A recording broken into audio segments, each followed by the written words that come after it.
Meus caros amigos e amigas, estamos começando a nossa Escola da Fé de hoje. Uma alegria, podemos estar juntos, levando até você na sua casa mais um programa da Canção Nova que nos ajuda a aprofundar nas coisas da nossa fé. Vocês que estão aqui ao vivo, no nosso estúdio Santa Clara, sejam bem-vindos. E eu convido vocês todos a rezarem, para nós colocarmos nas mãos de Deus este nosso programa de hoje, porque Jesus disse bem claro, sem mim nada podeis fazer. Para fazer as coisas de Deus bem feito, nós precisamos entregar nas mãos de Deus. Em nome do Pai, do Filho e do Espírito Santo. Amém.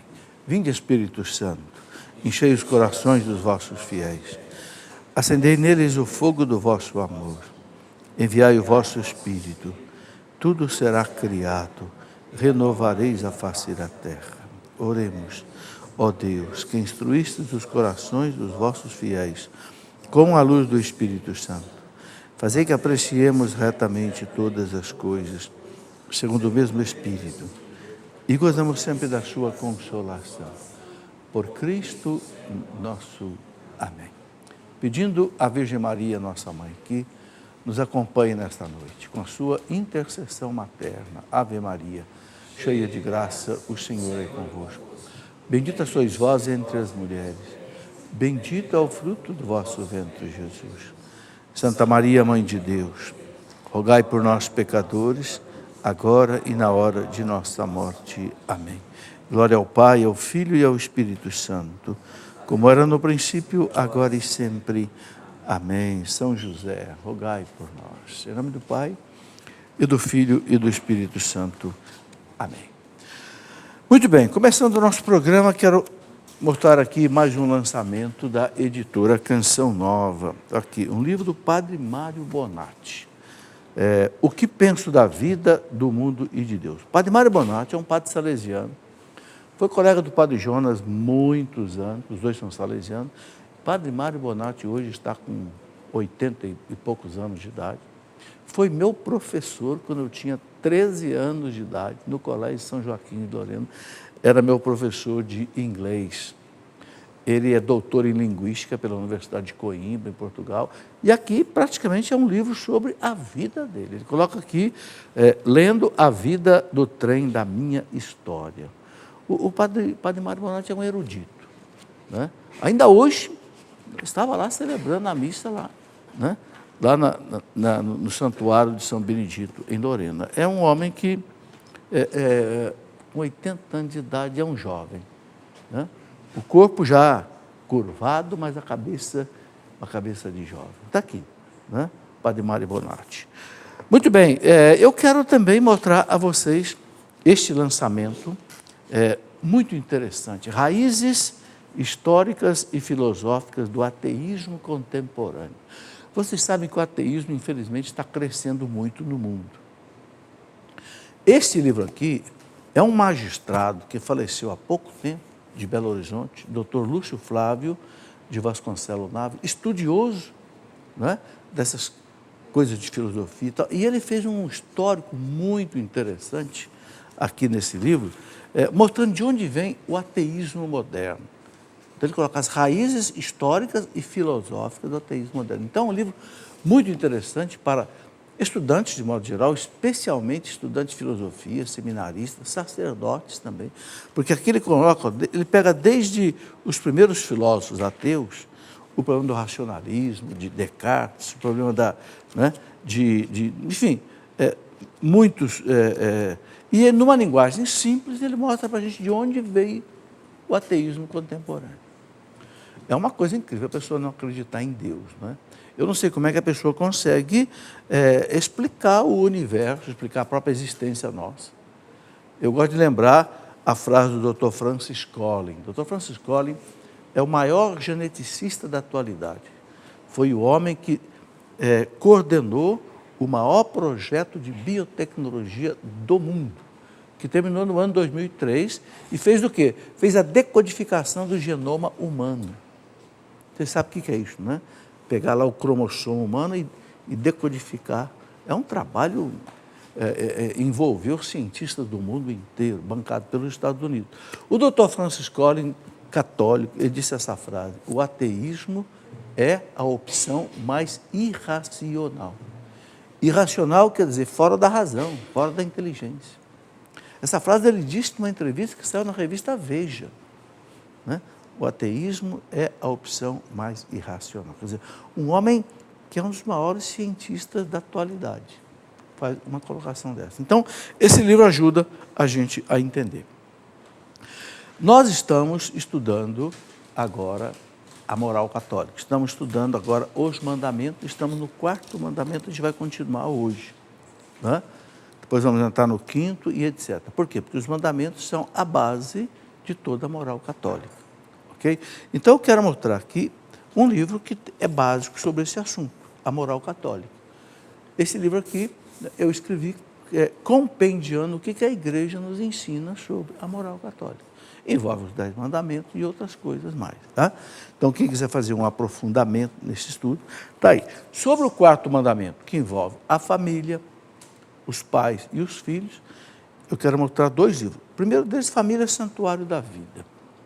Nesse livro eu trato todo o problema da família, como instituição básica da humanidade, o relacionamento do casal e os filhos, né? Que constitui o quê? Aquilo que é a essência da família. Essa frase, família, santuário da vida, é uma frase do Papa João Paulo II. E para a educação dos filhos, que também é matéria do 4º mandamento, educar pela conquista e pela fé. Eu falei disso a semana passada, né?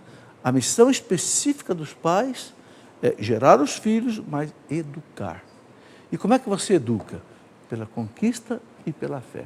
Ou seja, você conquista o filho por aquilo que você é para ele, não aquilo que você dá para ele. E você, não é, o leva para Deus. A conquista, né, para você e para Deus. Isso aí é muito importante. Muito bem, depois de tantas coisas mais, mas nós vamos falar sobre elas também no 2º bloco. Aqui vocês estão vendo também muito material de evangelização. Muitos livros que a Canção Nova tem à sua disposição, que faz a base da nossa formação. Por exemplo, aqui, História da Igreja. Tanto nós temos um curso em CD, com 100 horas de gravação, porque é os 20 séculos de história da Igreja, tá? Como também em livros, né? O primeiro volume é a Idade Antiga, vai até o século V, VI. O segundo livro é a Idade Média, vai até o século XVI. E agora eu estou terminando o 3º volume, que é a Idade Moderna e Contemporânea, que vai até os nossos dias. É um livro, é uma coleção para quem quer estudar a história da Igreja. Ajuda muito a gente conhecer mais a Igreja, amar mais a Igreja, servir melhor a Igreja e aprender, inclusive, a defender a Igreja. Ok? Bom, aqui, 100 horas de gravação explicando a Sagrada Escritura, os 72 livros da Bíblia. Aqui um curso sobre família, 25 horas de aulas sobre namoro, noivado, casamento, ajustamento conjugal, ajustamento sexual, educação de filhos, até viuvez. E aqui um último que é um curso sobre o Catecismo da Igreja, que é toda a doutrina católica. É um curso de 40 horas para você ouvir em CD, ok? Então, é um material muito bom para a nossa formação. Quem quer fazer uma formação em casa, né, sem precisar frequentar um curso, tal, tem aí. Depois eu quero falar também, depois no outro intervalo, de um curso também, Escola da Fé Online, que eu tenho agora no site Cleofas, que também você pode acompanhar. Daqui a pouco eu vou falar sobre ele. Mas vamos ali agora acompanhar no nosso plasma um pouco a continuação da aula da semana passada. Nós estamos falando do 4º mandamento, honrar pai e mãe. Ok? Então, aqui, uma citação da primeira carta de São Paulo a Timóteo, capítulo 2, versículo 2, né? O apóstolo nos exorta a fazer orações e ações de graça pelos reis e por todos os que exercem autoridade. Vejam bem, a igreja inclui no 4º mandamento a questão da autoridade. Por quê? Porque toda autoridade vem de Deus, não só a autoridade dos pais, mas também a autoridade de quem governa. Olha que São Paulo diz, rezar pelas autoridades a fim de que levemos uma vida calma e serena, com toda piedade e dignidade. Ó, todos nós entendemos, gente, que um país que não tem um bom governo, um país que não tem uma boa política, esse país sofre muito. Veja o que acontece, por exemplo, agora na Venezuela, né? Esse dia eu estava vendo lá, as pessoas estão soltando os cachorros na rua porque não tem comida para dar para cachorro. Falta de tudo. As prateleiras estão vazias. E veja, a Venezuela é um país riquíssimo. É o país da América toda que mais tem petróleo. No entanto, por que esse país chegou numa situação dessa? Está aqui. Né? Porque falta um bom governo. Então, veja que é interessante, né? Quando São Paulo escreveu isso daqui, olha que coisa interessante, eles estavam sob o jugo dos romanos. Eram os Césares que estavam governando, perseguindo a igreja. E, no entanto, São Paulo manda rezar por eles. Não é interessante isso? Jesus falou para Pilatos, Pilatos, você tem autoridade sobre mim porque te foi dada do alto. Por isso que eu te respeito. E Pilatos colocou ele na cruz.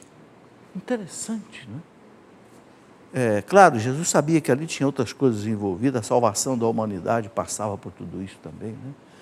Mas então, no quarto mandamento, a igreja coloca isso. Bom, nós já tratamos outros itens, pode passar, na semana passada. O catecismo diz assim, as nações mais favorecidas devem acolher, na medida do possível, o estrangeiro em busca da segurança e dos recursos vitais que não pode encontrar em seu país de origem. A questão dos migrantes. Engraçado, isso daqui foi escrito faz quanto tempo? 22 anos. O Catecismo da Igreja já tem 22 anos, ele foi aprovado pelo Papa João Paulo II, publicado em 1992. O que nós estamos vendo agora, nesses últimos anos? Uma onda de migrantes saindo lá do Oriente, daqueles países lá que estão sendo atacados pelo Estado Islâmico, e vindo para a Europa. E quantos já morreram afogados? Toda hora a gente vê na televisão, aí na internet, né? Porque entra naqueles barcos, superlotados, muitas vezes o barco afunda, morre todo mundo. Já houve casos de morrer 200, 300. Os países da Europa estão recebendo, alguns não querem receber, outros estão recebendo, mas olha que coisa interessante, a igreja já 22 anos atrás já sinalizava isso. As nações mais favorecidas, ou seja, as nações que têm recursos, devem acolher, na medida do possível também, não pode acolher todo mundo, mas aí pode acolher pelo menos um tanto, né? O estrangeiro, em busca da segurança e dos recursos vitais que ele não pode encontrar no seu país de origem. Então, é a caridade. É a caridade que a gente faz com uma pessoa, mas também que as nações têm que fazer entre elas. Né? Veja como é que a igreja desdobra o quarto mandamento, né? Em coisas que a gente nem pensa que está ali falando de pai e de mãe, honrar pai e mãe, mas a igreja coloca toda a moral envolvida nos mandamentos. Muito bem, pode passar. Agora coloca também o dever dos imigrantes. O imigrante também ele não pode chegar num país que não é o país dele e fazer o que ele quer. Não, isso aconteceu na Alemanha agora. A Alemanha, a ministra Angela Merkel, abriu a Alemanha para os imigrantes. O que aconteceu? Os imigrantes começaram a roubar, assaltar e até matar gente. Opa! Aí também não. Aí ela precisou entrar também com uma disciplina. A Alemanha é um país seríssimo e um país... Na Alemanha, você vai numa banca de jornal, não tem ninguém vendendo jornal. Você vai lá, põe o dinheiro ali, na rua, põe o dinheiro na cesta, pega o jornal e vai embora para casa. É assim, quer dizer, a educação é uma educação desse jeito. Não é? Quer dizer, a polícia não precisa atuar ali. Agora, imagina, entra um cara ali querendo bagunçar tudo. Aí também não pode. Então, é interessante que o mesmo catecismo que manda as nações receberem, manda também que o imigrante se comporte. Olha lá, as autoridades políticas podem subordinar o exercício do direito de imigração a diversas condições jurídicas, ou seja, nós vamos te receber aqui, mas você tem que cumprir esta lei do país. Claro, o país está fazendo um favor de recebê-lo, então não pode se comportar de qualquer jeito, né? Principalmente com respeito aos deveres dos migrantes para com o país de adoção. O Brasil está recebendo muitos migrantes. Do Haiti, está recebendo gente da África, está recebendo gente das Arábias. Então, é necessário que a gente recolha, sim. O Brasil é um país bom, um país grande, um país que tem potencial, não é? Mas é preciso que, né, os migrantes também seja colocado para eles com clareza quais são as nossas leis. E eles obedeçam às nossas leis. Aí tudo vai sair bem. O bonito que é a igreja, ela não olha só os direitos da pessoa, ela olha também os deveres da pessoa. É o que hoje falta muito na civilização. Todo mundo quer ter direito. E os deveres? Não, temos que ter os nossos deveres. Tá? Muito bem, pode passar. O migrante é obrigado a respeitar com gratidão o patrimônio material e espiritual do país. Olha aí. O migrante, por exemplo, se ele é muçulmano, ele vem para um país católico, que nem o Brasil, ele pode viver a fé dele lá, mas ele tem que respeitar a nossa. Ele não pode querer chegar aqui e perturbar a fé e também os bens materiais e espirituais do país que o acolhe, a obedecer às suas leis e a dar sua contribuição financeira, ou seja, ele tem que também pagar impostos. Como nós brasileiros pagamos impostos, o imigrante vem para cá, se ele começa a trabalhar, entra nas leis, a lei é igual para todo mundo. Tem que pagar o imposto de renda, tem que pagar o IPTU, tem que pagar o IPVA, porque ele vai viver como um cidadão brasileiro, com os seus direitos e com os seus deveres. Aí a coisa anda bem. Né? Quer dizer, então a igreja, isso chama-se doutrina social da igreja. A igreja coloca as coisas no devido lugar. Né? A igreja não quer saber de anarquia, a igreja quer saber de ordem. Isso é muito importante. Vamos lá. Quem podia imaginar que isso aqui está dentro do estudo do quarto mandamento? Né? E está, é só pegar o catecismo da igreja. Não é? Continua. O cidadão é obrigado, em consciência, a não seguir as prescrições das autoridades civis quando esses preceitos são contrários às exigências da ordem moral. Olha aqui. Nós não somos obrigados a seguir o que uma autoridade decide se for uma coisa imoral. Olha o que o texto está dizendo. Se for contrário às exigências da ordem moral, não seguir. Até coloquei em letra diferente, não seguir as prescrições. Então nós temos que obedecer às autoridades em tudo. Mas, se a autoridade diz assim, não, você é obrigado a participar de um aborto, você que é enfermeiro, você que é médico, não, senhor, é imoral. Não vou fazer. Existe um negócio chamado objeção de consciência, está na Constituição do Brasil. Você não pode ser obrigado a fazer alguma coisa contra a sua consciência, contra a sua fé. Não pode. Agora, o que está acontecendo hoje? Estão passando por cima disso. Eu vejo as pessoas me escreverem, olha, eu sou obrigado a fazer, se eu não fizer, me manda embora. Opa, qual é o recurso, então? O recurso é entrar na justiça, apelar para a Constituição.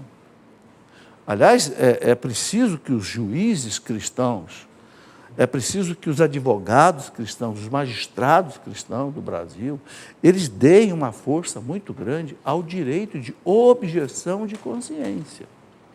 O que é a objeção de consciência? Eu vou repetir. Por exemplo, você vai trabalhar numa farmácia. A farmácia está vendendo pílula do dia seguinte, que é uma pílula abortiva. Você tem o direito de chegar para o dono da farmácia e dizer assim, olha, por favor, eu não quero vender esse produto aqui. É contra a minha consciência.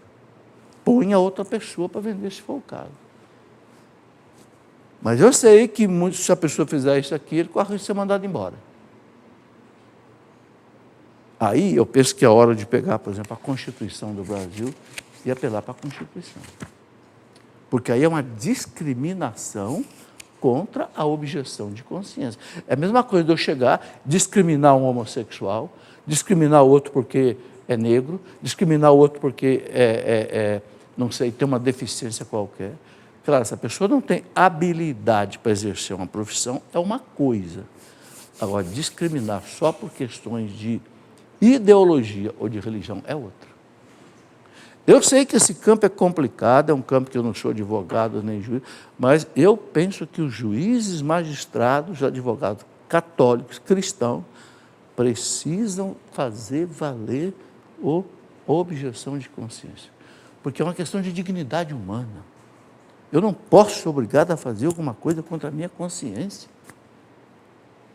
Isso destrói a minha personalidade, o meu ser. Não é? Então a igreja coloca isso, ó, nós não somos obrigados a seguir aquilo que as autoridades civis querem impor e que seja contra a moral, contra os direitos fundamentais das pessoas ou aos ensinamentos do Evangelho. Olha aqui, eu não sou obrigado a seguir aquilo que uma autoridade coloca, que é contra a lei de Deus. Ok? É o que a igreja nos ensina. Vamos lá. A recusa de obediência às autoridades civis, quando suas exigências são contrárias à da reta consciência, ok? Olha a consciência aí, funda-se na distinção entre o serviço a Deus e o serviço à comunidade política. Ou seja, dai a César o que é de César, dai a Deus o que é de Deus. Eu tenho que dar ao Estado o que é do Estado, para o Estado poder governar a nação. Então eu tenho que pagar impostos, eu tenho que obedecer às leis, eu tenho que fazer tudo direitinho, a cidadania. Mas o Estado também tem que respeitar as coisas que é de Deus. O Estado não pode, por exemplo, impedir que a pessoa viva a fé, impedir que a pessoa viva a sua religião, impedir que a pessoa viva de acordo com a sua consciência. Não é? Não é o Estado que tem que mandar na nação, é a nação que tem que dizer para o Estado como é que ele vai dirigir a nação. Não pode inverter a ordem das coisas, né? Por isso que nós elegemos os nossos governantes. Por quê? Elegemos aqueles que nós queremos que vão governar de acordo com a nossa cultura. E não o Estado querer impor uma ditadura, um totalitarismo independente da vontade da nação. Isso é muito importante da gente entender, né? É a doutrina social da igreja. Bom, vamos em frente. É preciso obedecer antes a Deus que aos homens. Aí, é aquela citação dos Atos dos Apóstolos, capítulo 5, versículo 29. Essa citação aí é aquele episódio que está lá no Evangelho. No começo da igreja, os apóstolos eram perseguidos pelos cristãos em Jerusalém, logo depois da morte de Cristo. Pedro foi preso com os apóstolos, né? Mas, na madrugada, um anjo foi lá e abriu as cadeias, soltou Pedro, né? Aí, quando foram pegar Pedro para levar lá para ser julgado no Sinédrio, o Sinédrio é o tribunal de justiça dos judeus, a cadeia estava vazia. E os guardas não sabiam saber como é que eles soltaram. Um anjo na madrugada soltou Pedro que estava ali. Aí chegou alguém e disse lá para o sumo sacerdote, eles estão lá no templo pregando. Aí foram chamar eles e disseram para eles, está bem, vocês não preguem mais o nome de Jesus aqui em Jerusalém, que vocês estão, né, alvoroçando Jerusalém. Essa foi a resposta que eles deram. É preciso obedecer antes a Deus que aos homens. Então, baseado nisso, é que a igreja diz o seguinte, nós não podemos obedecer os homens se os homens querem fazer uma lei contra a lei de Deus. Ok? Quantos mártires houve na história da igreja, meus irmãos? Né? O Império Romano tinha que queimar incenso aos deuses romanos. ou tinha que prestar culto a César. Os cristãos diziam não. E morriam, mas não traía a lei de Deus. Não é? Isso é uma coisa que em toda a história da igreja sempre existiu, né? Os grandes martírios.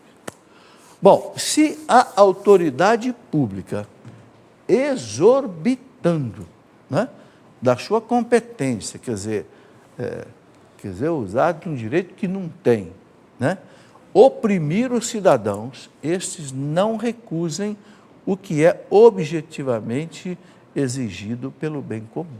Então, o bem comum é que deve guiar o comportamento, né, da comunidade quando a autoridade pública passa a ser exorbitante, né, na competência e na opressão dos cidadãos. Quer dizer, então, o que o catecismo está dizendo aí? Não é qualquer tipo de resposta que a comunidade deve dar devido a um comportamento errado dos governantes.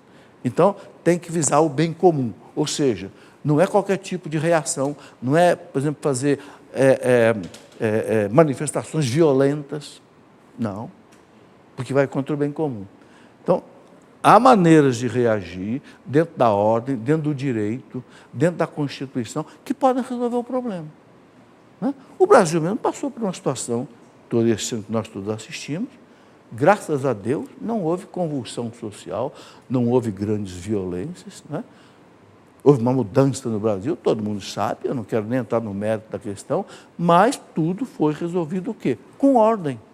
Isso é o importante, né? Para que não haja prejuízo ao bem comum. É isso que a igreja exige aqui, ok? Vamos só completar aqui esse item, vira mais um para mim, e nós vamos fazer o intervalo, tá?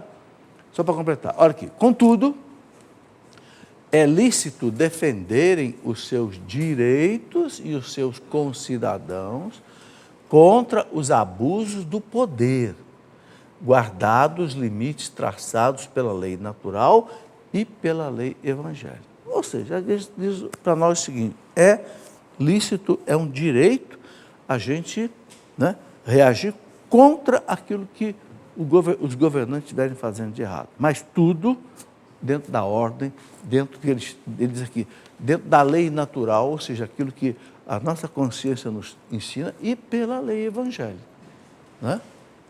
Pela lei do amor, pela lei da justiça, pela lei da verdade, né? Pela lei da liberdade. Né? Então, isso aí, quando nós estudarmos o 7º mandamento, né?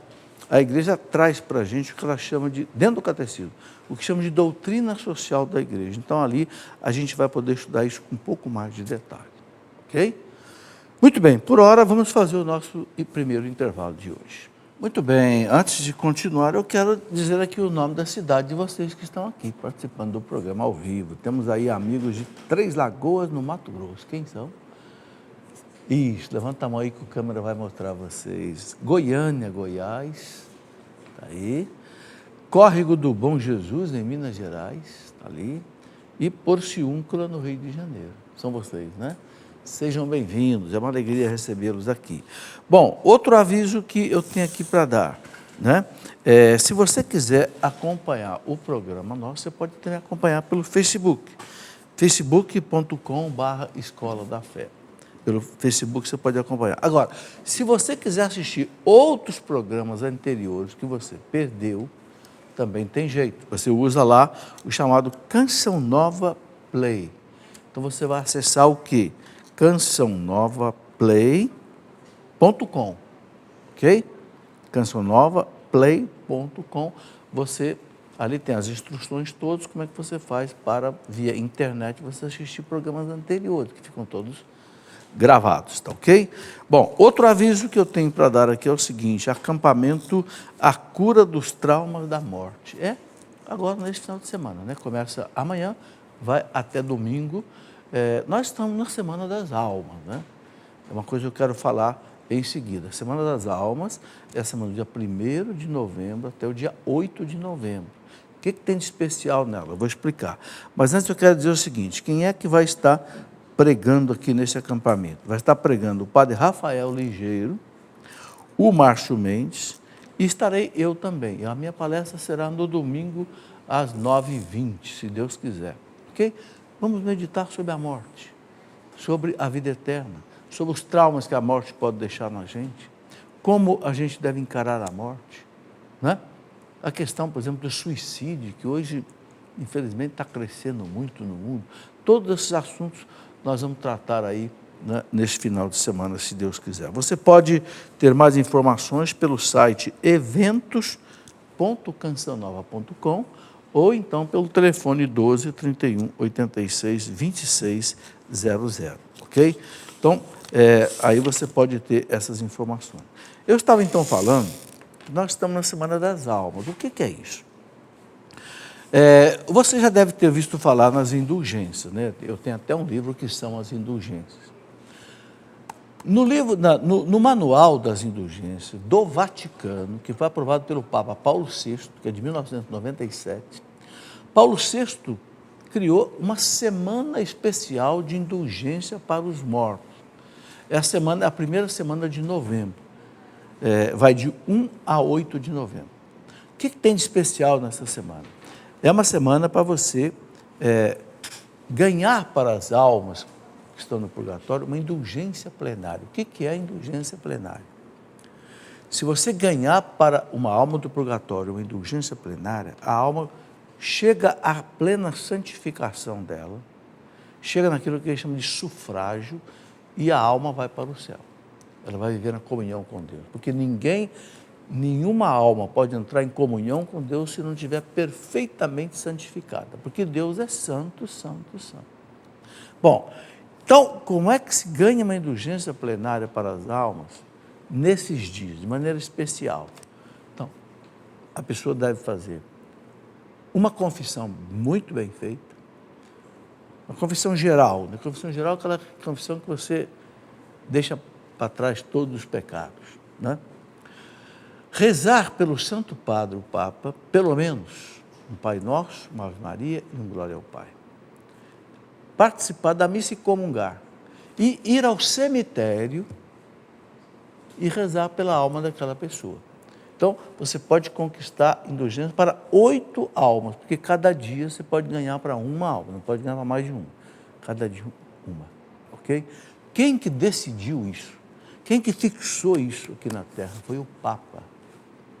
E está escrito, né, na nossa fé que o que o Papa liga na Terra, Deus liga lá no céu. Jesus disse para São Pedro: tudo que você ligar na Terra, eu ligo no céu. Então, meus irmãos, é coisa séria, é coisa importante. As almas do purgatório, elas não podem mais fazer nada por elas mesmas. Elas não conseguem se santificar mais sozinhas. Por quê? Porque com a morte, a igreja ensina que encerra o tempo da misericórdia de Deus e o tempo da alma conquistar méritos diante de Deus. Então, como é que a alma se purifica no purgatório? Com as nossas orações, com as nossas missas, com as nossas indulgências e também com as orações dos santos que estão no céu. É a igreja triunfante do céu, a igreja militante da terra que socorre a igreja padecente do purgatório. Entende? Esta é a nossa fé. Então, oferecer pelas almas o terço, as suas penitências, os seus sofrimentos, a Santa Missa, a indulgência, é um ato de caridade. Por quê? Porque as almas não podem fazer nada por elas. Compreendeu? Muito bem. Aqui eu tenho um livro sobre o purgatório, que explica tudo isso. A verdade do purgatório, o purgatório na Bíblia, o purgatório na tradição da igreja, o purgatório no magistério da igreja, o purgatório na vida dos santos. Aqui tem uma página belíssima, por exemplo, do purgatório, escrito por São Francisco de Sales, doutor da igreja. Ele conta coisas maravilhosas. Né? Ele escreveu 11 itens, né, sobre como é que é o purgatório. Né? E aí também eu coloco aqui uma coisa muito interessante, o Tratado do Purgatório, escrito por Santa Catarina de Gênova, que morreu em 1510, em Gênova, na Itália. Santa Catarina de Gênova, ela disse que ela viveu 2 anos na Terra, uma realidade de purgatório. Ela entendeu profundamente o que é o purgatório, como é o purgatório. Então, eu peguei o tratado dela, que é pequeno, são algumas páginas. Não achei em português, peguei em espanhol, traduzi para o português e publiquei aqui nesse livro. Então, quem tem interesse de conhecer, as pessoas perguntam, como é o purgatório? Né? O que a alma passa ali? Santa Catarina de Gênova explica direitinho. Ok? Como também São Francisco de Sales e Santa Faustina. Também tem uma página, ela falando do purgatório. Santa Teresa d'Ávila. Eu peguei o que os santos falaram do purgatório e coloquei também nesse livro. Sabe por que eu estou falando isso, gente? Porque hoje muita gente não sabe essas coisas. Por que no dia de finados, que foi ontem, por que a igreja autoriza todos os padres a celebrarem 3 missas no dia de finados? É o único dia do ano que a igreja autoriza que cada padre possa celebrar 3 missas. Por quê? Porque é o dia das almas. É o dia delas receberem o sufrágio através da missa, das indulgências. É uma coisa muito séria. Okay? Nós não podemos perder essa riqueza da nossa fé. E para completar esse assunto, um livro sobre a morte. O cristão diante da morte. O que a igreja... É isso aqui que nós vamos conversar no final de semana aqui, nesse acampamento sobre os traumas da morte. Como é que um cristão deve encarar a morte? Né? Sem medo, né? Sem desespero. Claro, nós derramamos lágrimas diante da morte por causa dos nossos queridos que se vão, mas nós temos a fé na ressurreição. Então, essa nossa fé deve superar todas essas coisas. Muito bem, para a gente voltar ali ao que eu estava falando das coisas que eles ensinam sobre doutrina social da igreja. Tem um livro, esse livro aqui foi escrito por um professor aqui da faculdade, professor de filosofia, o professor Paulo César da Silva, que é doutor em filosofia, fez doutorado em filosofia, que pegou o compêndio de doutrina social da igreja, que é um livro aí de quase 500 páginas, e fez um resumo. O que é a doutrina social da igreja? É aquilo que a igreja nos ensina. O que deve haver no mundo em termos de política, em termos de vida social, relacionamento de governo com o povo, para que haja paz e para que haja desenvolvimento. Então, é a doutrina dos papas da igreja, desde Leão XIII, lá com a Rerum Novarum, até o Papa Francisco. É a receita que a igreja dá para que haja paz no meio dos homens. Ok? Então tá aí. Bom, continuando, pode colocar o próximo slide, né? Já acabamos então aí o 4º mandamento, vamos entrar no 5º. Olha, quem tem acompanhado as aulas viu quanta coisa nós falamos aqui do 4º mandamento. Né? A missão dos pais, a missão dos filhos, a missão das autoridades, né? Tudo isso está envolvido no 4º mandamento. Agora vamos para o 5º mandamento. Não matarás. Está lá desde o Êxodo 20, 13. Né? Então vamos agora ver o que a igreja nos ensina sobre isso. Lá em Mateus 5, 21, 22, Sermão da Montanha, né? Jesus diz assim: ouvistes o que foi dito aos antigos, não matarás. Aquele que matar terá de responder ao tribunal dos homens e ao tribunal de Deus. Eu, porém, vos digo, aí Jesus entra como novo legislador, porque a lei antiga foi dada por Moisés, um primeiro legislador lá no Monte Horebe. Agora Jesus, o novo legislador, sobe outro monte, o Monte das Oliveiras. E agora ele, com autoridade divina, ele vai levar à perfeição a lei antiga. Então ele fala, eu, porém, vos digo. Quando ele fala isso, agora quem está falando é o próprio Deus. Todo aquele que se encolerizar, ou seja, tiver cólera, tiver ódio, né, contra seu irmão, terá de responder no tribunal. Então vejam que passo que Jesus dá.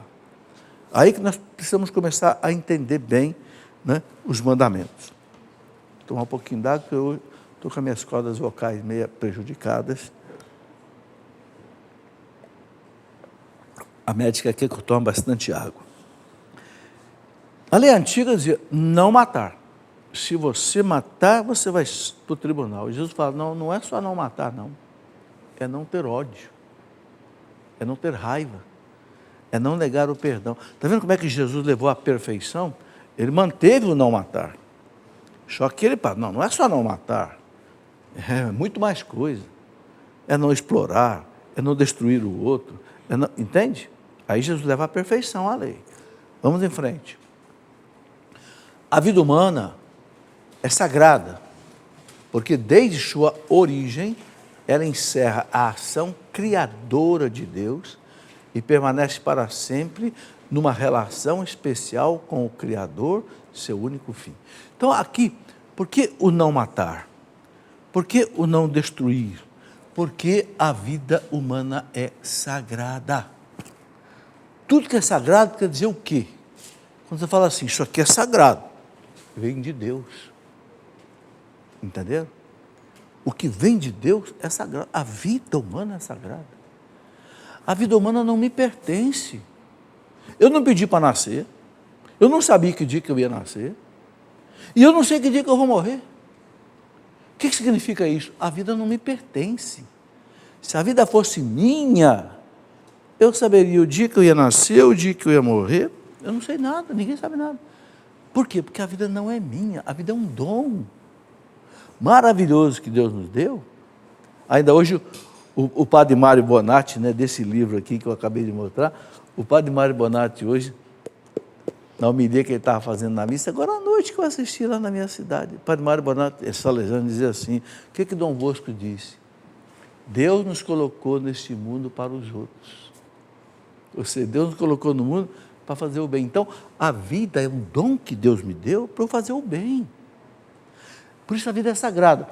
Por ser sagrada, desde a origem, ou seja, desde que a criancinha foi gerada no seio da mãe, ela encerra uma ação criadora de Deus. É Deus que cria aquela criança. É Deus que no momento da concepção, quando o óvulo da mãe é fecundada pelo sêmen do pai, Deus cria uma alma nova, a partir do nada, e coloca aquela alma ali. É a alma que é criada à imagem e semelhança de Deus. Por isso que a alma não acaba nunca mais, ela é imortal. Isso é que é sagrado. Por isso que nós não podemos tirar a vida. Nem matando, nem abortando, nem suicidando, não podemos. Claro, nós vamos conversar sobre essas coisas devagar. Mas o princípio básico é esse, a vida é sagrada, não é minha. Eu não posso colocar a minha vida em perigo à toa. Eu quero viver aí um esporte radical, né? Correndo o risco de morrer à toa. Não faça isso. A vida não é sua. Você é um administrador da vida, a vida é de Deus. Bom, vamos lá. Só Deus é o dono. Gente, eu estou transcrevendo aqui o que está no catecismo da igreja. Não tem uma palavra aqui que seja minha, pode ter certeza disso. Só Deus é o dono da vida. Deus é o dono da vida. Sabe, quando a gente envelhece, o cabelo vai ficando branco, como o meu e o do senhor aí, o que significa isso? Nós não temos controle sobre a vida. Não é verdade? Se eu tivesse controle sobre a minha vida, eu diria assim, eu vou parar nos meus 22 anos de idade, quando eu casei, e não vou mais envelhecer. Mas não, eu não mando na minha vida. Eu não tenho controle sobre a minha vida. Quando você vê uma artista bonita lá dos meus tempos, né? Jane Fonda, que coisa linda. Hoje a Jane Fonda hoje está que nem um maracujazinho de gaveta, enrugadinho. Era uma artista de cinema do meu tempo de jovem, de fechar o comércio, como a gente dizia, né? Uma Gina Lollobrigida, uma Raquel Welch. Meu Deus, está tudo velhinha. O que significa isso? A beleza era minha, mas eu não sou dono da beleza. A juventude era minha, mas eu não sou dono da juventude. Envelheci. Ou seja, a vida não é nossa. Mas por que Deus deixa acontecer isso? Porque Ele tem coisa melhor para nós. porque Ele quer dar uma vida melhor. Não é? Ele deu uma vida para nós e essa vida vai continuar depois numa eternidade melhor. Não é? Então ninguém deve se assustar com essa realidade da vida não ser nossa, não é?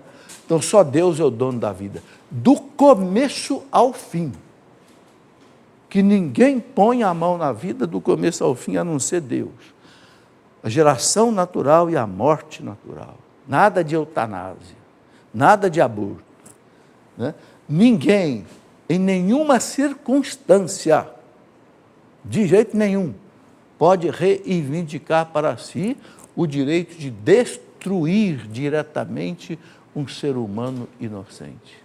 Está falando do quê? Está falando do aborto, está falando da eutanásia, está falando de uma pena de morte, que a igreja não aceita.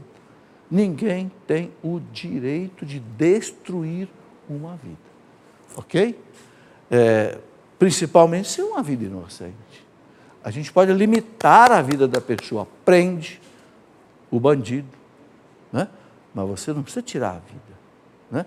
Bota uma tornozeleira eletrônica para você saber onde é que o corrupto está escondido, né? Mas não precisa tirar a vida. Vamos lá, pode passar. A legítima defesa.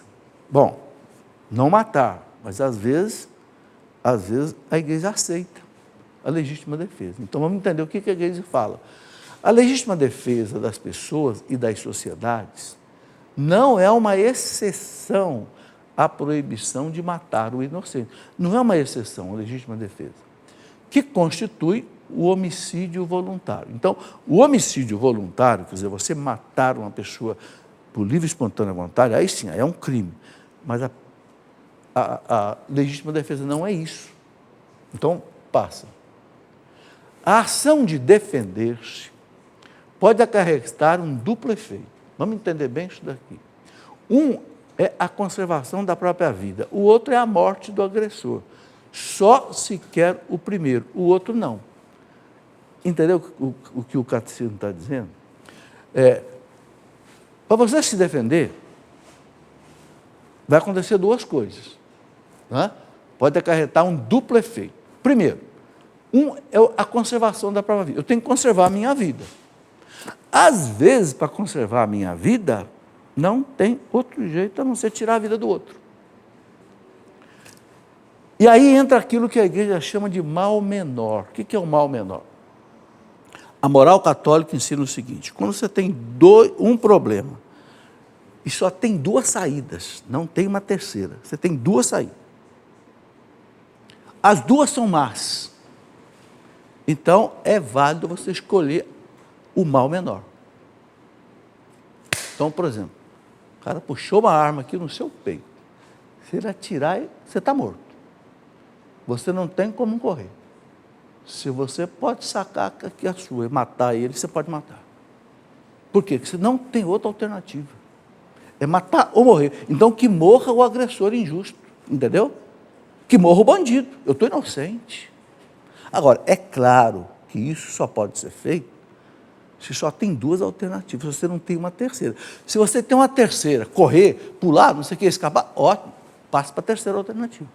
Mas se não tem duas, você tem só duas, não tem uma terceira, aí é o que você está dizendo aqui. Olha, só se quer o primeiro, ou seja, eu quero me defender, eu não quero matar o outro. Só que o outro, né, não tem jeito de eu salvar a minha vida sem eu eliminar a vida dele. Se eu puder salvar a minha vida sem eliminar a vida dele, ótimo, vamos fazer. Mas, e a gente sabe, gente, que no momento desse, a pessoa não tem tempo de parar para pensar, né? Então, as coisas acontecem também dentro daquele clima de estresse, né? É uma coisa complicada. Especialmente o caso das pessoas que trabalham na polícia. O bandido vai matar uma criança inocente. Muitas vezes o policial tem que matar o bandido. Claro que ele deve fazer o possível e o impossível para não fazer isso.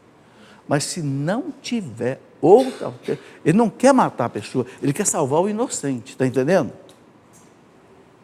Então é isso que a legítima defesa explica. Vamos em frente. O amor a si mesmo permanece um princípio fundamental da moralidade. Olha aqui. O amor a si mesmo é algo moral, importante. Jesus diz assim, amar o próximo como a ti mesmo. Então eu tenho que amar a mim.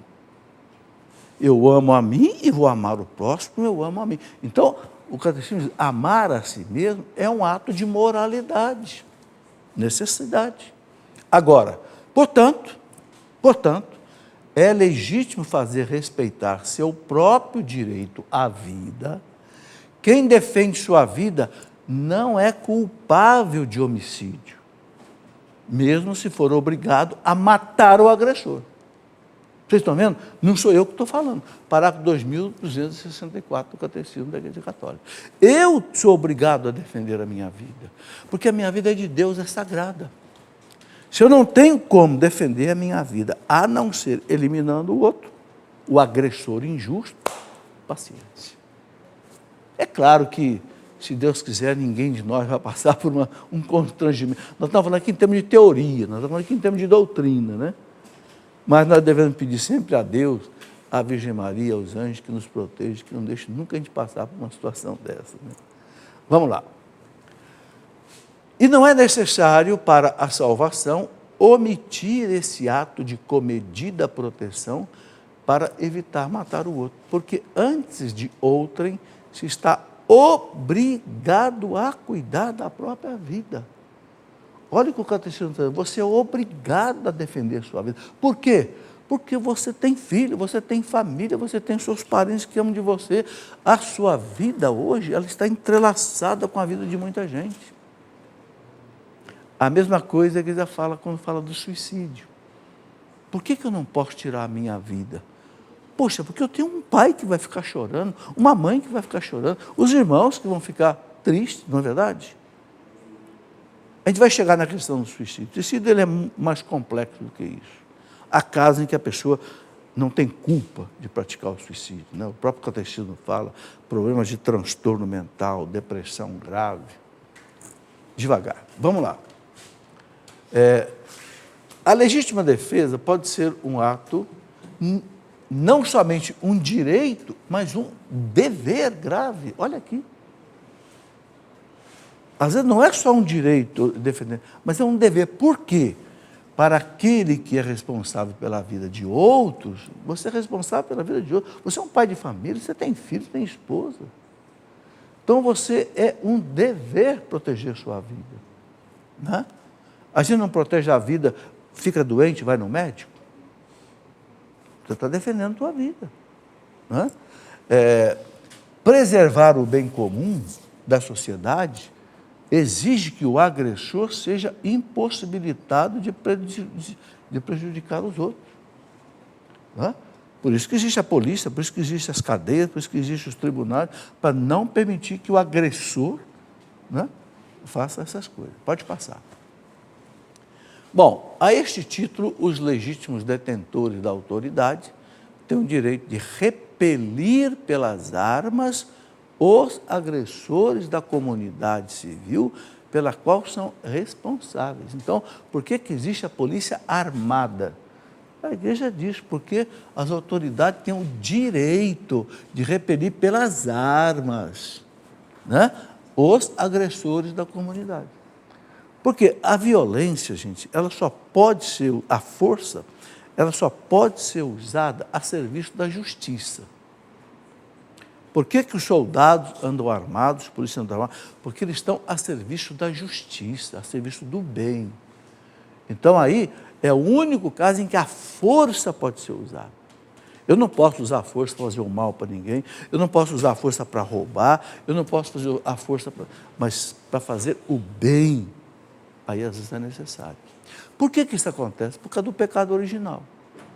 A partir do momento que o pecado entrou na nossa história, aí você precisa de exército, marinha, aeronáutica, polícia civil, polícia militar, polícia rodoviária. Por quê? Para manter a ordem, para manter a justiça que o pecado introduziu na nossa história. Entendeu? Essa é a razão. Bom, mais um intervalo, daqui a pouquinho a gente já volta para continuar essa conversa. Muito bem, já estamos de volta aqui com a nossa Escola da Fé. Eu acho que você reparou aí que o nosso intervalo é muito rápido, né? Olha, mal tive tempo aqui de tomar um pouco d'água aqui, levantar e já sentar, já acabou o intervalo. Por quê? Porque a Canção Nova não tem propaganda, porque não tem comerciais. Então, quem é que faz esse milagre de manter uma televisão que tem um custo aí de mais de 20 milhões de reais por mês? Não é só a televisão, é a rádio, a internet, são as casas de emissão no mundo inteiro. Não é? É você. Você que assiste a Canção Nova, que se enriquece com a programação da Canção Nova, com as missas, com as pregações, com os programas, você que ajuda esta obra de Deus. Você não está ajudando ninguém, você está ajudando uma obra de Deus. Essa é que é a realidade. Né? Por isso que o projeto que mantém a Canção Nova chama-se Dai-me Almas. Dai-me almas, Senhor, para que eu leve essas almas para vós. Ok? E olha, eu quero lembrar do seguinte, nós estamos aqui chegando ao final do ano. O ano inteiro a campanha não tem fechado 100%. O que significa isso? Significa que falta dinheiro todo mês. Então, o que falta é jogar no mês seguinte, a campanha do mês seguinte. Então, o que é importante agora? Importante é nós chegarmos em dezembro com 100%. O ano passado nós chegamos com 106%. Graças a Deus. Esse ano, se Deus quiser, foi um ano de crise para o país, um ano de dificuldade financeira para todo mundo, mas Deus é mais do que a crise. Vamos fechar, se Deus quiser, em dezembro com 100%. Aí tem uma coisa muito importante que eu queria falar. Muita gente recebe 2 salários em dezembro, não é isso? 13º? Que tal você também fazer 2 contribuições para a Canção Nova em dezembro? Aí a gente fecha. Ok? E eu quero mostrar aqui também a revista Canção Nova, né? Está aqui, ó, a revista desse mês, Canção Nova. Deus está em primeiro lugar, né? É a revista desse mês. Fala de Deus e do dinheiro, né? Quem é sócio contribuinte da Canção Nova recebe, a revista recebe o boleto bancário, né?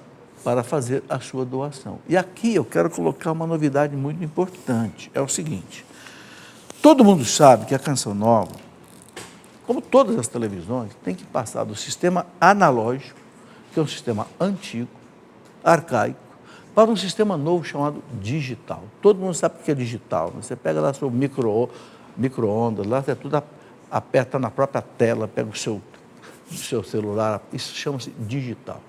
São de dígitos.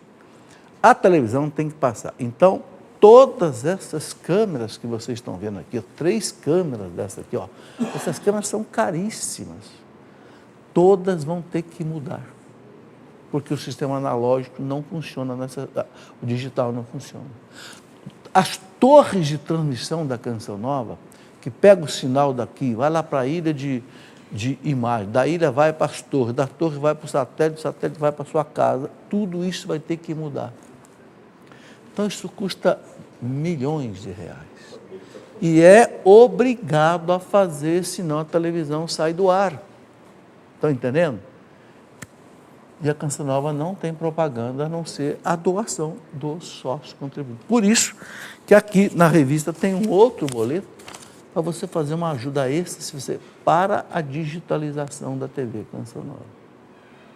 Entenderam? Vocês estão aqui, entenderam o que eu falei? Porque se vocês entenderam, o pessoal de casa também entendeu. Então, tem uma contribuição para manter a Canção Nova mensalmente e uma contribuição extra, que você dá quanto você quiser, para fazer a digitalização. Agora tem uma coisa, não dê menos que R$10, sabe por quê? Porque R$10 é o custo de impressão da revista, mais o custo do correio e mais o custo da gráfica. Então, se você der R$10 só, a gráfica, o banco, é o banco, a gráfica, né? e a impressão. Se você der só R$10, a Canção Nova não vai receber nada, porque o custo vai na impressão, vai no correio e vai no banco. O banco cobra para receber a sua ajuda para a Canção Nova. Então, tem que ser mais de R$10. E tem também a revista das crianças. A Canção Nova, uma revista espetacular para a formação das crianças, revista católica. No meio de tanta coisa bagunçada para criança que existe hoje, que tem uma revista católica para criança. Quem é que recebe essa revista? O pai, a mãe, que fizer uma contribuição em nome da criança. Tem aqui também um boletozinho que vem junto aqui, ó, que você paga também. E aí seu filho, sua filha recebe o Canção Nova Kids. Tudo isso, gente, é o esforço de evangelização, é o esforço de salvar a alma. Ok? Bom, mais uma coisinha só, antes da gente continuar a nossa conversa. Eu queria mostrar a vocês essa coleção de livros, pequenos livros. Por que eu estou fazendo uma coleção de pequenos livros assim? É o seguinte, quem acompanha um programa que eu faço aqui à tarde, na quarta-feira, 4 horas da tarde, chama-se Pergunte e Responderemos. Eu respondo perguntas. Nós temos milhares de perguntas na fila. Milhares. Então, vocês veem o nível de dúvida que o nosso povo tem sobre religião. Então, o que eu estou fazendo? Eu estou pegando aquelas perguntas que se repetem mais, que o povo tem mais dúvida, tem mais dificuldade, e estou escrevendo pequenos livros para explicar. Por exemplo, você sabe o que foi o caso de Joana d'Arc, aquela santa francesa que morreu na fogueira? Você sabe o que foram as cruzadas para libertar o Santo Sepulcro, que estava sendo destruído pelos muçulmanos lá por volta do ano 1000? Você sabe o poder do sangue de Cristo? Você sabe a importância da oração na vida da gente? Sabe quem é Deus? Sabe o que é ideologia de gênero? Ideologia de gênero é uma coisa maluca que quer destruir a família. Quer dizer assim, não existe sexo. A criança vai escolher o sexo dela mais tarde. Uma coisa de louco, mas está aí na praça, né? Como entender o Apocalipse? Um livro difícil da Bíblia de ser entendido. Então aqui, como entender o Apocalipse. Enfim, esse livrinho, como entender as páginas difíceis do Antigo Testamento, aquelas mortes que havia tanto lá no Antigo Testamento, não sei, Torre de Babel, as 10 pragas do Egito, etc. Tá? Bom, então essa coleçãozinha aqui, ó, aqui sobre Galileu Galilei, né? Essa coleção é para ajudar a gente a se informar. E junto com isto, no meu site Cleofas, eu tenho agora uma Escola da Fé online. O que é essa Escola da Fé online? Para ajudar também a formação, para ajudar as pessoas a terem uma consistência católica, em conhecer a doutrina católica. Eu estou fazendo esse Escola da Fé online. É o quê? É um curso de teologia à distância. Mas assim, numa linguagem bem popular, ok? Começando quem é Deus, a criação do mundo, a criação do homem, a criação da mulher, o pecado original, Jesus Cristo que vem nos salvar, toda a mariologia sobre Maria, todo estudo sobre o Espírito Santo, que se chama pneumatologia, escatologia, as coisas que vêm depois da morte, enfim, tudo que a igreja nos ensina. Bem, se você quiser conhecer, quiser participar, você entra lá no site cleofas.com.br, tem uma caixinha lá escrito assim, ó, Escola da Fé Online. Clica ali que você vai ter todas as informações. Inclusive você pode mandar suas perguntas para o site. Toda sexta-feira, ao invés de ter uma aula nova, é uma aula só de responder as perguntas que chegaram durante a semana, sobre as aulas que houve naquela semana. Então, é uma escola, só que é uma escola à distância, né? Via internet. Ok? Deu para entender? Então, aí, quem usa o computador, quem gosta disso, entra lá que vai poder entender direitinho. Bem, vamos aqui continuar, então, o nosso estudo do 5º mandamento.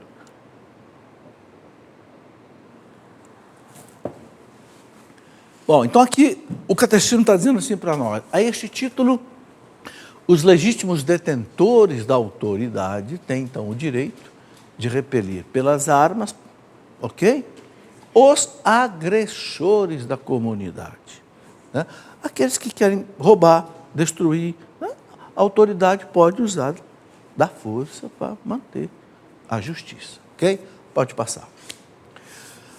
O ensino tradicional da igreja não exclui depois de comprovadas cabalmente a identidade e a responsabilidade de culpado, o recurso à pena de morte, se esta for a única via praticável para defender eficazmente a vida humana contra o agressor injusto. Bom, aqui eu tenho que dar uma boa explicação, porque eu falei o seguinte, que a igreja é contra a pena de morte. Como é que está aparecendo o negócio desse agora aqui?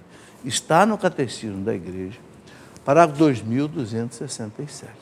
Vocês estão vendo o Papa Francisco toda hora pedir que não se use a pena de morte.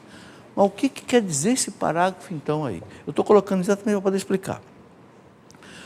Assim como existe a legítima defesa pessoal, pode acontecer de haver a necessidade de uma legítima defesa social. Ou seja, se aparecer um cidadão que ninguém consegue segurar, nem polícia, nem prisão de segurança máxima, nem nada. E esse cara vai fazer mal para muita gente. Se não tem outra alternativa, o catecismo deixa uma portinha aberta ali para a pena de morte. Só que na prática hoje, isso não acontece mais. Por quê? Porque na prática hoje, existe os presídios de segurança máxima, que você tranca o cara ali e ele acabou, ele não vai fazer mais mal para ninguém. Entenderam? Então, isso que o catecismo coloca aí, na prática, ele não acontece mais.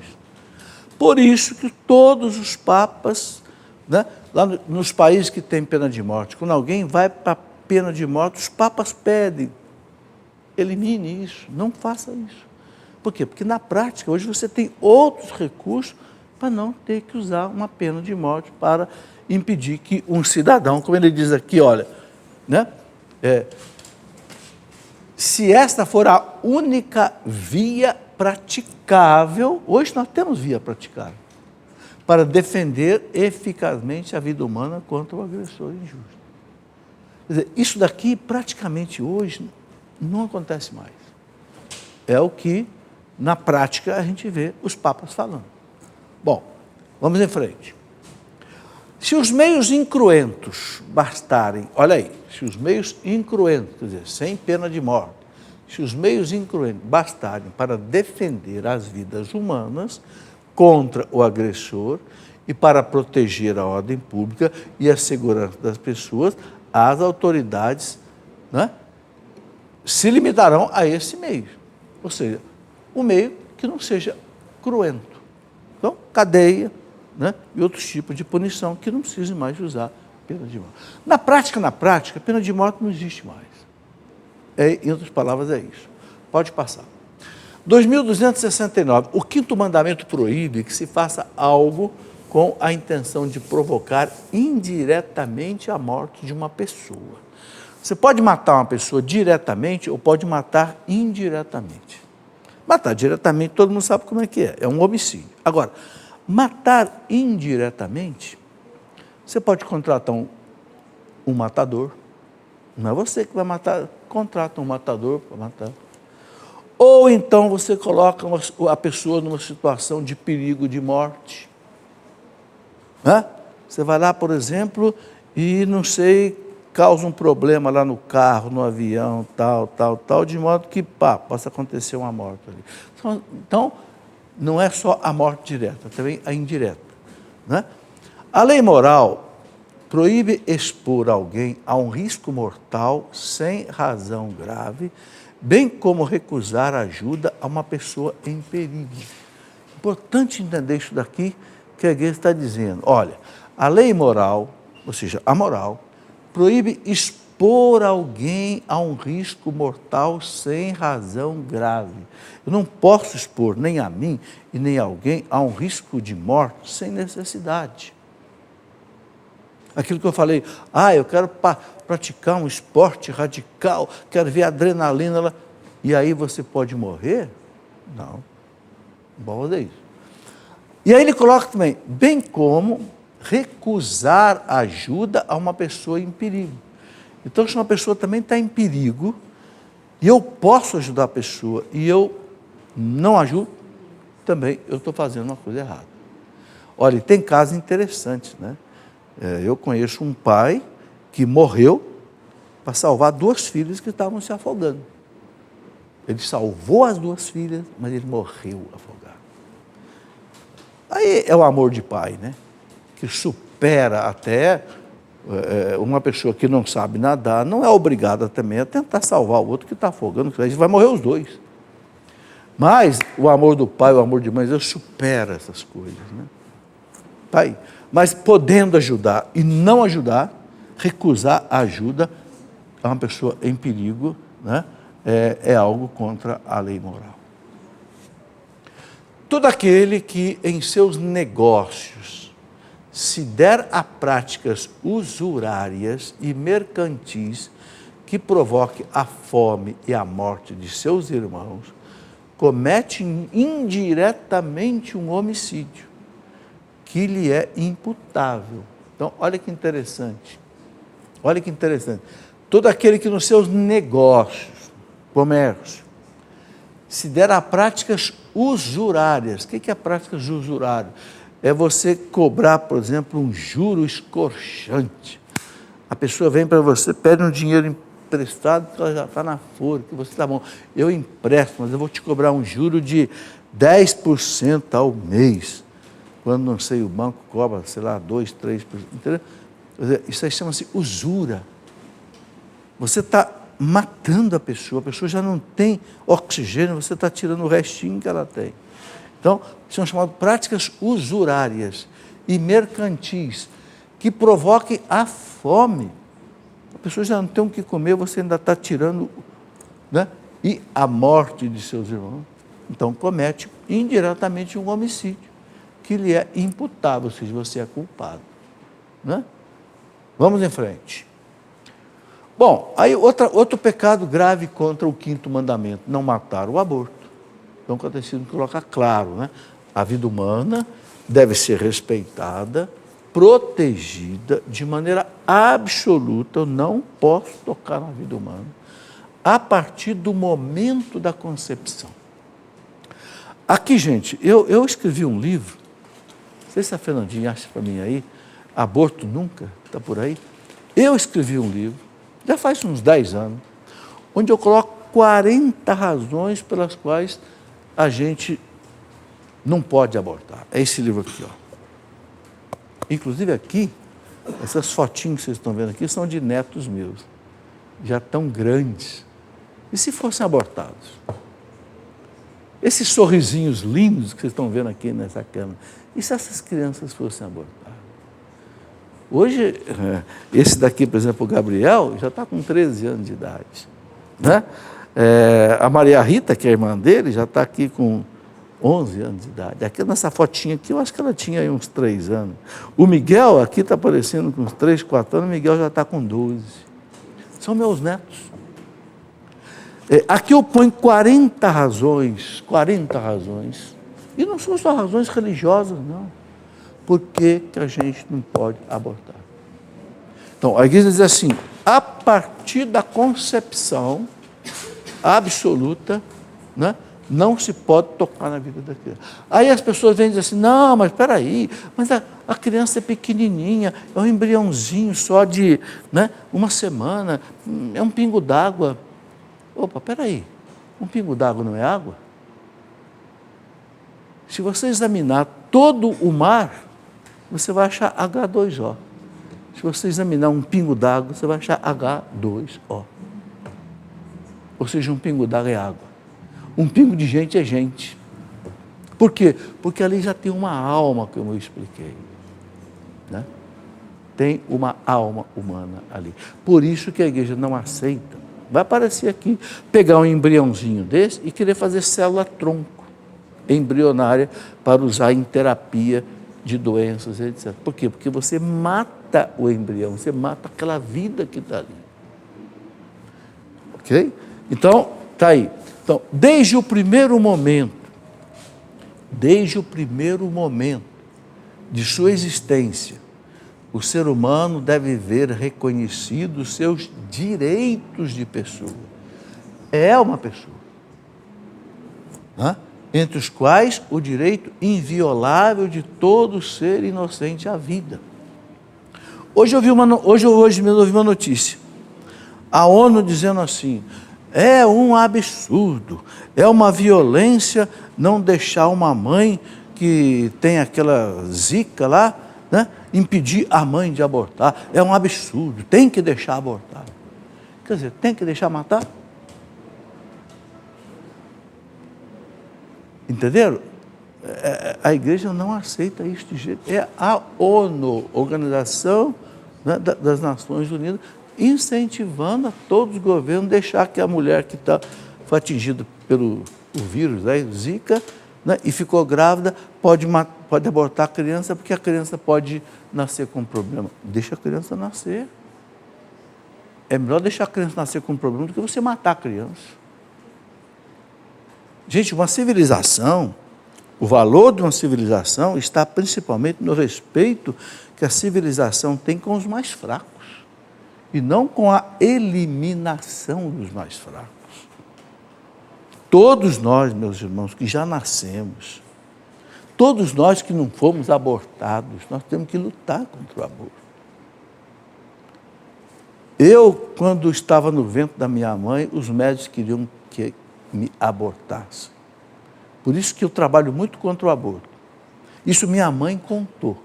Que quando ela estava grávida de mim, ela tinha feito uma cirurgia de hérnia na barriga, antes de ficar grávida de mim. Em seguida ficou grávida de mim, a barriga começou a crescer e os médicos disseram, a barriga da senhora vai rasgar, vai estourar, vai morrer a senhora e vai morrer a criança. Então vamos tirar a criança. A minha mãe disse, não. Graças a Deus. Meu pai, minha mãe, católicos, foram conversar com um padre do Colégio São Joaquim, chamado Padre Renaudin, um padre francês que morreu com fama de santidade. E o padre que tinha sido professor do meu pai disse, não ponha a mão nessa criança.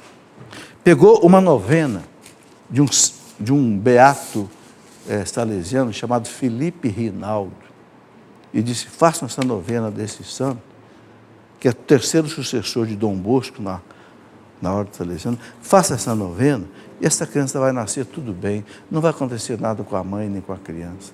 Meus pais fizeram. E quando eu nasci, me colocaram o nome deste beato, Felipe Rinaldo. Por isso que meu nome é Felipe Rinaldo. Uma promessa que meus pais fizeram para que não precisasse me abortar. E se tivesse me abortado? Se tivesse me abortado, eu não estaria aqui fazendo esse programa hoje. Entenderam? É muito fácil chegar para uma mãe e para uma mulher, aborta essa criança. Você está eliminando uma vida. A vida de uma pessoa que pode fazer muita coisa pela humanidade. Pode ser amanhã um cientista, pode ser amanhã um sacerdote. Se tivessem abortado nosso Senhor Jesus Cristo, né, no seio da Virgem Maria, nós não teríamos o Salvador da humanidade.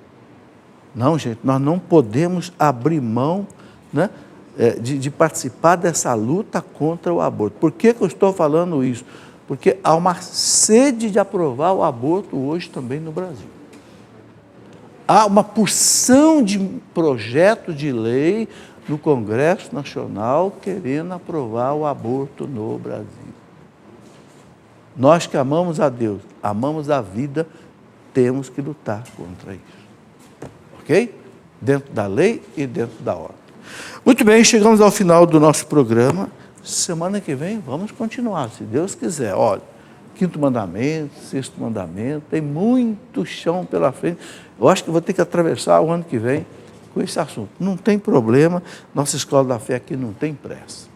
Ok? Importante que vocês vão entendendo o que a igreja quer nos ensinar. Muito bem, eu peço então aos nossos queridos padres e diáconos que nos assistem, que nos dê a bênção lá das suas casas mesmo, né? Para que essa bênção chegue até as necessidades de cada um de nós todos, que estamos aqui sintonizados com a canção nova.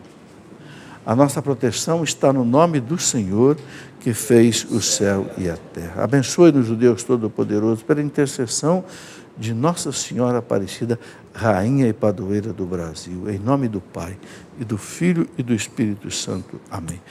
Muito obrigado, Senhor, e muito obrigado a vocês que vieram participar aqui conosco. Fiquem conosco.